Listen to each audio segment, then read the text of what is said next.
Let's stay with the topic of regulation. How much has regulation and decimalization, which is part of a regulatory change, how much has that impacted the world of research?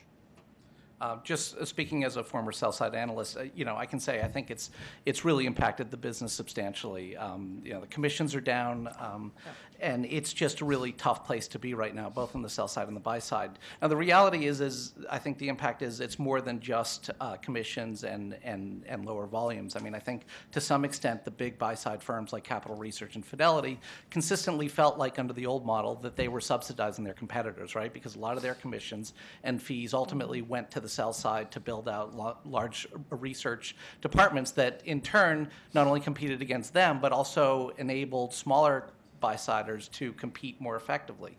So I think the model was not just coming apart from the regulatory and from the commission standpoint, but I think structurally from large buy-side shops, I think there was a sense that there was some inherent unfairness. So I think the deterioration and the financial meltdown ultimately accelerated that slow pace or that inevitable decline in commissions. And I think we're at a key junction point where someone has to figure out what the new model is. I don't think it's been determined. I think that at Deutsche, I was one of the guys who was sort of helping to spearhead the offshore research efforts. That was a very tough thing to do. We never felt like we really got that right. Now at Deutsche has started to build out an operation in Jacksonville where they're starting to hire a lot of research analysts just out of college in a way of trying to figure that out. But what's amazing is I think Deutsche spends something like €395 million a year. Don't quote me on that, but I think that's directionally right in their whole research capabilities, and they still can't figure out how to monetize that. And if you think about the amount of content that's at the investment banks, it's really phenomenal. It's great content, but they don't think like product managers, and they've never really thought about how to package a lot of that content and sell that as a subscription. So I think that's a huge potential source of additional revenue that I think if they could get their arms around, they could succeed. But I think the structural model of sell-side research paid by commissions is in the 7th or 8th inning of its life. And that was back when €400 million was really worth something. Exactly. You touched on something that I want to expand because I can't say I've heard anything other than rumors about it over the years, which is the reluctance of big buy-side firms to fund competition to themselves. Did Fidelity or shops like that really think by paying commission dollars to a BD they were helping to fund their competitors?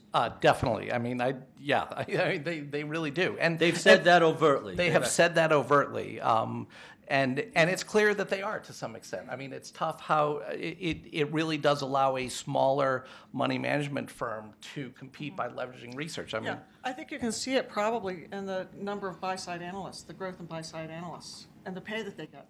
The buy side, not the sell side. That's right. I mean, So and the cratering of the sell-side analysts. Well, how much of those are clearly related? How many people were leaving big banks on the sell side to either go to buy side or to go to small boutique research shops?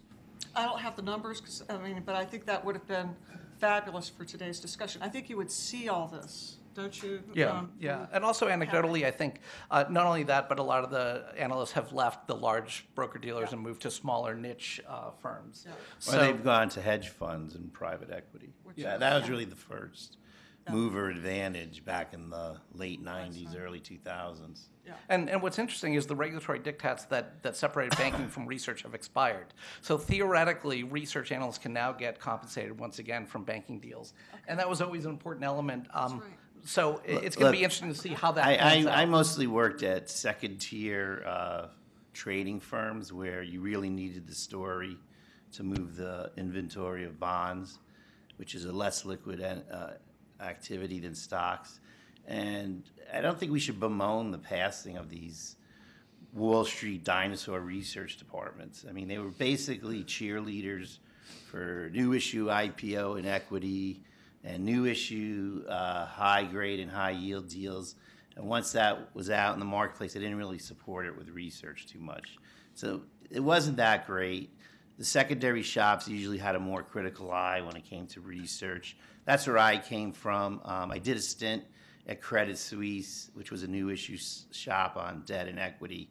And to tell you the truth, as a research analyst, it wasn't as creative as being in the trenches on the secondary desks of Smith Barney or Drexel Burnham back in the day. So I think really the model we have now is a more pure and wholesome model than you ever had since maybe the 1970s, when research was divorced from the new issue process, when you had research boutiques that charge soft dollar, usually rates to get paid for their research ideas. I think it's almost like Back to the Future. We're going back to that more pure, wholesome model.